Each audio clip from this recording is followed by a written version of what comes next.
안녕하세요. 김포에 거주하고 있는 32살 여성입니다. 저는 23살의 나이에 결혼을 했었고 25살에 이혼을 경험했어요. 재택근무로 책 표지를 디자인하는 일을 하고 있는데 고정적이지는 않지만 300만 원 정도 번답니다. 전에는 세상 물정을 몰라 앞만 보고 사는 답답한 인생이었지만 한 번을 쓴 경험 후 더 행복한 삶을 살기 위해 노력 중이에요. 물론 현재는 지금의 남편과 재혼의 행복한 일상을 보내고 있지만요. 제 인생의 큰 오점이자 실수인 그 사건으로 인해 인생의 쓴맛을 알게 되었고 사람이나 일을 하는 데 있어서 조심하게 되는 습관이 생겼거든요. 그럼 지금부터 사연 시작하겠습니다. 저는 고등학교 1학년 때 부모님이 교통사고로 돌아가시면서 얼떨결에 고아가 되었어요. 그래도 다행인 건 친척분들의 도움을 받을 수 있었고 고등학교를 무사히 졸업할 수 있었죠. 학교에서 급식비와 학비를 지원해준 탓에 조금은 여유 있게 학교를 다닐 수 있었습니다. 저희 집이 돈이 많은 집은 아니었지만 가정이 화목했고 저는 부족함 없이 자라왔습니다. 하지만 부모님이 돌아가신 뒤 세상에 혼자 남았다는 사실에 두려움과 무서움을 느낀 저는 돈부터 벌어야겠다고 생각했어요. 대학은 생각도 안 하고 돈이 되는 일이면 닥치는 대로 했습니다. 하루에 4시간 자면서 일을 했는데 새벽에는 학원 청소를 했고 주간에는 디자인 회사에서 사무 보조, 저녁에는 식당 설거지에 아르바이트를 했어요. 같이 식당에서 아르바이트를 하며 알게 된 친구가 저보고 돈에 환장했냐며 핀잔을 줄 정도였어요. 저는 디자인 회사에서 근무하며 처음으로 디자인이라는 것에 대해 흥미를 느꼈고 조금 늦긴 했지만 그동안 일을 하며 모아둔 돈으로 22살에 서울에 있는 대학에 진학했어요. 그렇게 늦가기 대학생이던 저는 신입생들과 어울리기 힘들었죠. 그러다 저녁 후 복학을 한 같은 과 학생과 나이가 있다는 동질감 때문인지 금방 친해졌습니다.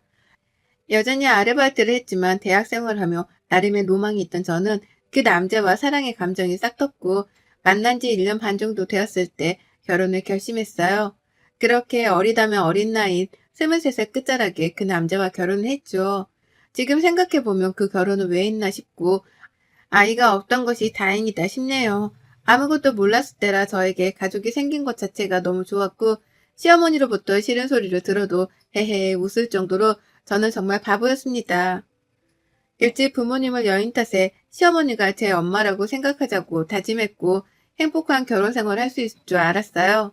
시어머니는 여자는 밖에서 일하는 것보다 남편의 내조를 잘 해야 한다며 남편을 떠받들어야 한다는 말씀을 하셨죠. 옛날 사고방식을 가지신 분이었던 터라 성질이 조금 급하셨어요. 저를 볼 때마다 손주가 빨리 보고 싶구나. 결혼한 지가 언젠데 아직도 소식이 없니? 라고 묻곤 하셨죠. 하지만 남편은 제대로 된 직장을 잡지 못하고 갈팡질팡을 하고 있는 상태였죠. 결혼한 마당에 언젠간 아이까지 낳아야 해서 저대로 답답한 마음에 남편에게 한마디 했어요. 자기야, 구직 활동을 계속하고 있는 건 알겠지만 이제 어느 정도 자리는 잡아야 하지 않을까? 우리도 언젠가는 아이를 낳을 테고 그러려면 미리 준비를 해야 하는 게 맞는 것 같아서. 그러게, 나도 취직을 빨리 해야 하는데 그게 잘 안 되네? 그래도 자기는 좋겠다. 평이 좋았나? 아르바이트를 하다가 직원으로 스카우트 제의라니. 제가 조언을 해주니 남편은 씁쓸한 표정으로 잠시 다녀온다며 밖을 나가더라고요. 그러고는 잠시 뒤 시어머니에게 연락이 왔는데 매우 화가 난 목소리였어요. 너 인연 남편 길을 살려줘도 모자란 마당에 우리 아들 길을 죽여? 네? 그게 갑자기 무슨 말씀이세요? 길을 죽이다니요, 어머니. 갑자기 왜 그러세요? 아이도 못 낳는 년, 근본도 없는 년이 어디다 대고 하늘 같은 남편한테 충고질이야? 네 죽은 애미가 그렇게 가르치던 뭐라고 했길래 애가 이렇게 힘이 없는 거야, 어?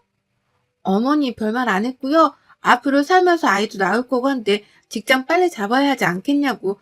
저 그 말한 게 전부인데요. 부모가 없어서 그런지 배운 게 없어서 그런 건지 너는 머리가 없니? 남편을 떠받들고 살아야지. 너는 회사 다닌다고 유세 부리는 거냐 뭐냐? 그놈의 회사가 뭐라고. 시어머니가 어느 날부턴가 저에게 막말을 하더라고요. 아마 제가 남편에게 충고를 한 뒤부터 그러는 걸 보니 남편이 시어머니에게 신세 한탄이라도 했나 봅니다. 시어머니 말대로 아무것도 가진 게 없는 저에게 잔소리 아닌 잔소리를 들어 자존심에 금이 갔는지 그 뒤로는 약간 저를 대하는 것도 달라지더라고요. 저를 귀찮아한다고 느낄 정도로 조금씩 변하기 시작했습니다. 당연히 시어머니도 저를 더 깔보기 시작하셨고, 부모도 없이 자라 큰본도 모르는 년. 이라며 항상 막말은 기본 옵션이었고, 저를 구박하지 못해 안달난 사람 같았죠. 결혼 후 저는 디자인에 대한 꿈을 포기하고 시어머님 말대로 내조를 위해 일을 관둔 상태였습니다. 어느 날 남편이 취직을 했다며 대기업은 아니지만 알아주는 회사에 취직을 했다는 겁니다. 그래서 가족들은 너나 할 것 없이 기뻐하며 고기 파티까지 했어요. 그랬더니 남편은 회사 생활도 잘하고 내가 앞으로 가정에 충실할게. 그동안 고생 많았어. 남의 앞으로 잘 살아보자고 화이팅을 외치더라고요. 그렇게 2년 정도의 시간이 지나고 남편과 시댁과 저는 원만하게 잘 지내고 있었습니다. 예, 이제 차들이도 사봤으니 손주를 좀 안겨줘야 하지 않겠니? 시간도 얼추 지난 것 같은데 자리도 잡았으니 이제 슬슬 준비해야 하지 않겠니? 네, 어머니, 노력해볼게요. 조금만 기다려주세요. 시어머니의 말이 틀린 말은 아니었기에 저는 남편에게 같이 노력하자고 이야기했어요. 하지만 웬일인지 남편은 저에게 쌀쌀맞게 대했고 예전에 비해 많이 무뚝뚝한 모습이었습니다. 아이가 생기지 않자 시어머니는 저를 닥달하기 시작했고 저는 스트레스가 이만저만 아니었어요. 여보, 요즘 무슨 일 있어? 회사 일 많이 힘들지? 라며 다가가려 해도 피곤하니까 말 걸지 마. 그만 자자. 집에서 집안일만 하는 사람이 뭘 알아? 라며 무시하더라고요. 그렇게 대화는 자연스레 단절되었고 저도 점점 지쳐갈 즈음 시어머니가 일하는 남편한테 잘 좀 해라. 남편은 무릇 아내가 하기 나름인데 고생하는 내 아들 먹이라고 보약도 잔뜩 했다. 회사에 두고 먹으라고 했으니 갖다 주렴. 이라며 보약을 전해주라 해서 남편의 회사에 갈 일이 생겼죠. 로비에서 아무리 연락을 해도 받지 않아 안내 직원에게 전달을 부탁하고 밖으로 나왔는데 남편 차가 앞에 서더니 웬 여자와 함께 차를 타고 가는 게 아니겠어요. 저는 설마하고 택시를 잡아 남편 차를 따라가 보았는데 믿기 힘들게도 대낮에 모텔로 들어가는 겁니다. 끝까지 쫓아가서 사실 확인을 하고 이혼을 했어야 했는데 그러지 못해서 안타까웠죠. 그때도 바보같이 저는 설마 아니겠지 하며 택시를 타고 집으로 돌아왔어요. 남편은 야근을 한다며 12시가 다 돼서야 집에 들어왔고 주말에는 출장을 가야 한다며 저보고 짐을 싸달라고 하더라고요. 그렇게 출장짐을 싸고 빨래를 하며 옷을 뒤적거렸는데 여자 냄새가 나는 것 같기도 하고 낮에 있었던 일 때문인지 여간 신경 쓰이는 게 아니더라고요. 그렇다고 남편에게 물어보자니 속 좁은 여자가 될 것 같기도 하고 그래서 버텼습니다. 아무것도 아니라고 생각하며 버텼죠. 그렇게 다음날 아침 남편이 출장을 가고 주말에 혼자 커피를 한잔하며 쉬고 있었는데요. 갑자기 모르는 번호로 연락이 오는 겁니다. 전화를 받았는데 웬 여자였어요. 안녕하세요. 좀 만났으면 하는데요. 조한국 씨 와이프 되시죠? 저 김미란이라고 하는데요. 저랑 좀 만났으면 해요. 긴이 할 말도 있고요. 전화를 받는 순간 저는 직감적으로 알 수 있었어요. 전화를 한 사람은 바로 남편이 바람을 피고 있는 레연녀라는 것을요. 그날 저녁에 집 근처 커피숍에서 만나기로 했습니다. 떨리는 마음으로 커피숍에 미리 나가 앉아있는데 곧이어 그 여자가 오더라고요. 안녕하세요. 전화드렸던 김미란입니다. 조한국 씨 와이프?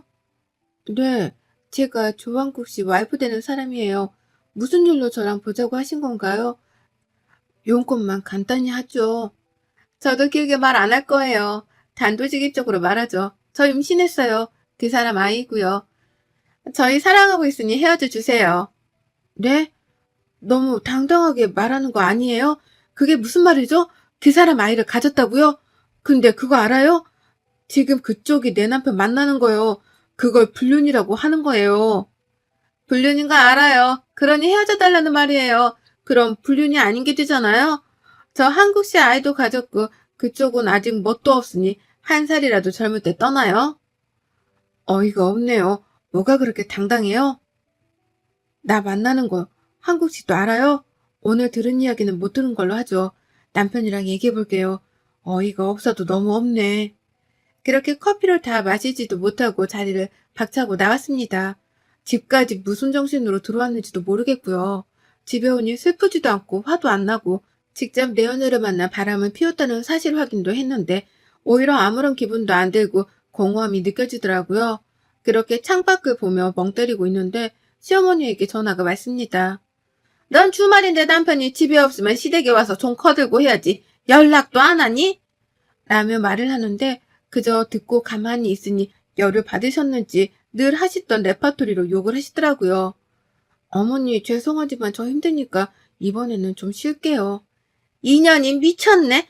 근본도 없는 년이 커둬줬더니 이제는 시댁을 나물라라 하네. 뭘 배웠니 너? 어머니 나중에 전해주세요. 끊을게요. 수화기 너머로 온갖 욕설을 내뱉으며 소리를 지르는 시어머니의 목소리가 들렸어요. 남편에게 전화를 했더니 전화를 받지 않았고요. 바쁘니 나중에 연락해 라는 문자만 올 뿐이었죠. 시어머니에게 이런저런 일을 다 이야기하고 이혼할 거라는 말을 장문의 문자로 보냈어요.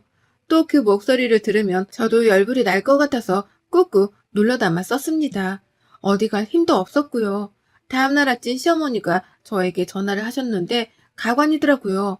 내연녀가 있다는 사실과 그 내연녀가 임신까지 했다는 사실에 잠시 당황하셨지만 이내 남편의 편을 들며 아나무인으로 말씀하시더라고요. 역시 팔은 안으로 굽는 건지. 남자가 큰일을 하다 보면 밖으로 눈을 돌릴 수도 있는 거지. 그리고 너는 못 가진 손주도 대신 가져줬잖냐. 그리고 너는 그동안 네 남편이 고생할 때 집에서 혼자 뭐 했니? 그것도 다 네 업보다. 어머님, 지금 그게 저한테 하실 말인가요? 바람을 피웠고 내연녀가 얘까지 있는데 감싸다니요. 이런 경우가 어딨나요? 세상 사람들이 다 손가락질 할 일인데 지금 그 사람이 잘했다는 거예요? 그동안 너한테 해준 게 있고 걷어줬으니 그런 건 아무런 흠이 아니다. 네가 이해해야지. 이런 말을 들으며 충격 아닌 충격을 받고 너무 뻔뻔한 시어머니의 태도에 저는 진절머리가 났습니다. 지금까지 살아오면서 틀리게 살았다고 생각한 적은 한 번도 없는데 저런 말을 들으니 제가 지금까지 무엇 했나 싶고 돌아가신 부모님한테 너무 죄송해서 차마 죄송이라는 말도 꺼내기 어렵더라고요. 저는 결심했습니다. 더 이상의 결혼 생활을 유지하기 어렵다고 판단했어요. 그렇게 남편이 출장에서 돌아오고 나서 나 사실 그 여자 만났어. 너 많이 사랑한다더라. 아이도 생겼다 그러던데 이혼하자. 무슨 말도 안 되는 소리야? 네가 걔를 왜 만나? 이혼은 절대 안 돼. 내가 해결해 볼게. 해결은 무슨 해결이야. 아이를 가졌다는데. 깔끔하게 이혼하자. 더 말할 것도 없어. 안 그래? 나를 찾아올 정도면 아주 대단한 각오를 했던 모양인데 넌 모르고 있었나 봐? 그게 말이 된다고 생각해? 아, 몰라. 이혼은 절대 안 되고. 회사에 소문이라도 나면 어쩔 거야? 감당할 수 있어? 내가 감당을 왜 하냐? 네가 감당해야지. 네 새끼인데. 나야 이혼하면 끝이야. 사람들이 무섭니? 불륜이 잘못된 건지 알긴 아나 보네. 그럼 그렇게 뻔뻔하게 나오면 안 되지. 처음에는 좋은 남편 이미지를 놓치지 않고 싶어서인지 이혼에 대해 많이 생각하는 눈치더라고요. 가만히 있을 제가 아니었죠. 아주 감사하게도 그 여자가 제게 메시지로 초음파 사진을 비롯해 남편과 함께 찍은 사진을 여러 장 보내면서 헤어져 달라고 말하는 바람에 그 자체가 증거가 되었죠. 그래서 그걸 빌미로 회사에 대자보를 붙여서 얼굴 팔리고 싶지 않으면 곱게 이혼하라고 했더니 일주일도 안 돼서 먼저 이혼서를 갖고 오더라고요. 우리 이제 그만하자. 서로 질질 끌으면 좋을 거 없잖아. 내가 책임져야 할 아이도 생겼고 서로 갈 길 가자. 그렇게 결혼이 가벼운 거였으면 왜 나랑 했니? 그 여자랑 하지. 그동안 좋았겠네? 원하던 아이도 생기고 나를 피했던 이유가 이거였어? 젊었을 때 그 시간이 너무 아깝다 진짜. 우리가 이렇게 될 줄 알았어? 유자료는 두둑히 챙겨줄 테니까 어디 가서 이상한 헛소리 하지 마. 너나 잘하세요. 이혼하는 게 아니라 너는 이혼 당하는 거야. 뻔뻔한 새끼야. 그렇게 이혼 서류에 도장을 찍고 진짜 남남이 되었는데 시어머니한테 연락이 오더라고요. 이혼해도 너는 갈 데도 없는 고아야. 거둬준 은혜를 끝까지 모르는구나. 없는 거 거둬줬더니 고맙다고 하지는 못할 망정 끝까지 그 돈을 받아? 그 돈이 내 돈인 건 알아? 네가 위조를 왜 받아? 네가 잘했으면 남자가 밖으로 안 나돌지. 진작에 잘하지 그랬니요? 어머니, 아니 아줌마, 그 사람 불륜으로 소송해서 더 뜯어내 볼까요? 증거 아직 제 손에 차고 넘치는데 본인이 바람 폈다고 말한 거 다 녹음했고 멍청하게 그 여자는 사진까지 보내던데요. 위자료 1억으로 끝내는 거 다행으로 아세요. 남은 여생 구치소에서 보내고 싶으면 계속 하세요. 뭐? 아줌마? 야, 이년아, 너 말 다 했어? 이게 보자 하니까 내가 무슨 죄를 지었다고 그러냐? 해볼 테면 해봐라.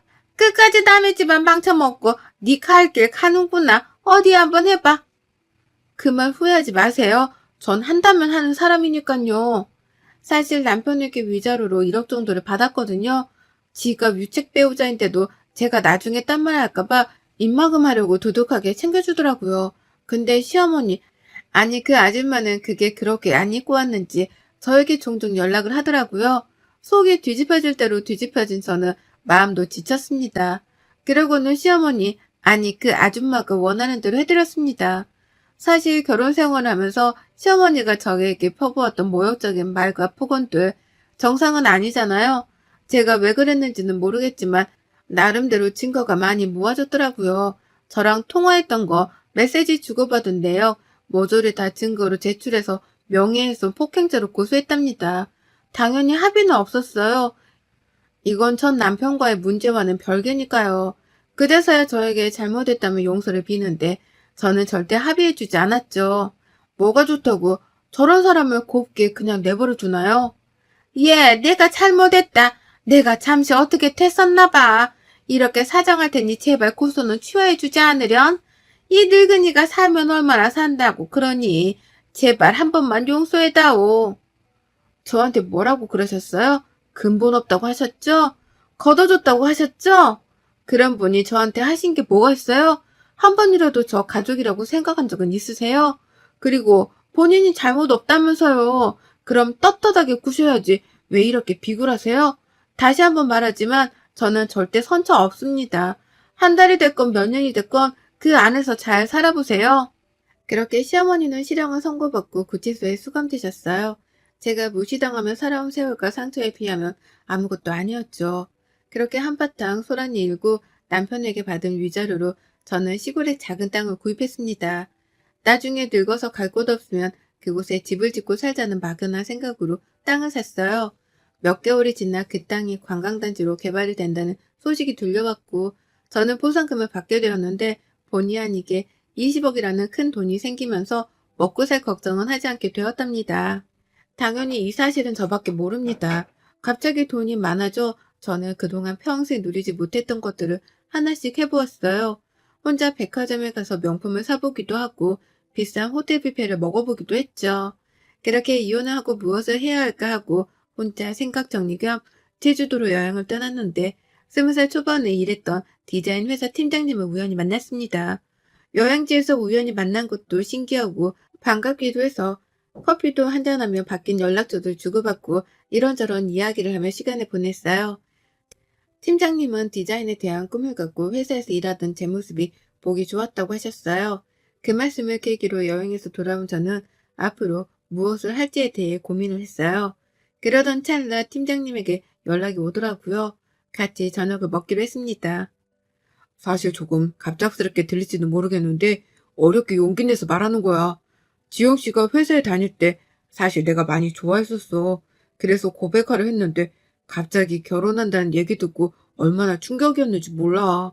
결국 마음을 접긴 했었지만 제주도에서 다시 만나니까 내가 다 잊은 게 아니었더라고.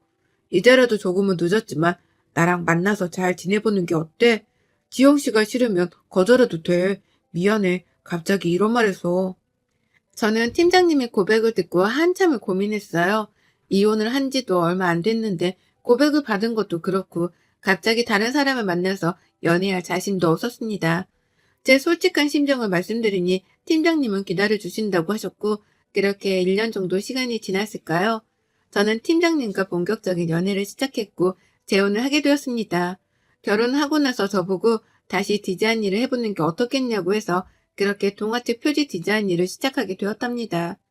지금까지 재미있게 잘 해오고 있는 중이고요. 아, 그리고 우연히 전 남편의 소식을 들었어요.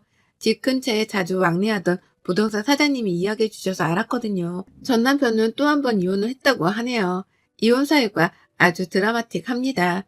자신의 아이인 줄 알았는데 태어나서 여러 가지 검사를 하다가 자신과 혈액형이 일치하지 않았고 그거에 의심을 품은 전 남편이 유전자 검사를 했는데 친자 불일치가 나온 거예요. 처음에는 전 남편의 아이라고 우기던 여자가 유전자 검사를 하고 난 뒤 발뺌을 하지 못하자 이혼 서류를 한 장 두고 아이를 데리고 어디론가 가버렸다고 합니다. 더 이상 동네 창피해서 못 살겠다며 시어머니가 살던 집을 처분하기 위해 금매로 내놓았고 그 과정에서 알게 되셨다고 하네요. 뿌린 대로 거둔다고 자기들이 저지른 죄값 그렇게라도 치르는 거죠 뭐. 아무튼 그런 악연을 모조리 끊어내고 이렇게 잘 살고 있으니 다행인 거죠. 그리고 나중에는 제 이름으로 된 작은 회사를 차려서 저만의 회사를 만들어 보는 것도 꿈이고 욕심이 조금 생겨서 일과 육아를 모두 잘하는 커리어우먼이 되는 게 소원이에요. 아직 젊다면 젊은 나이니까요. 그렇게 벌써 4년 정도의 시간이 흘렀네요. 사실 프리랜서로 일하고 있는 이유가 제가 새 생명을 품고 있기 때문인데요. 남편도 다니는 회사에서 승진도 하고 잘 풀리고 있고요. 시부모님도 너무 따뜻하고 좋은 분이셔서 요즘엔 정말 행복한 일상을 지내고 있는 중이에요. 내년 봄에 태어날 아이는 얼마나 귀엽고 예쁠까요?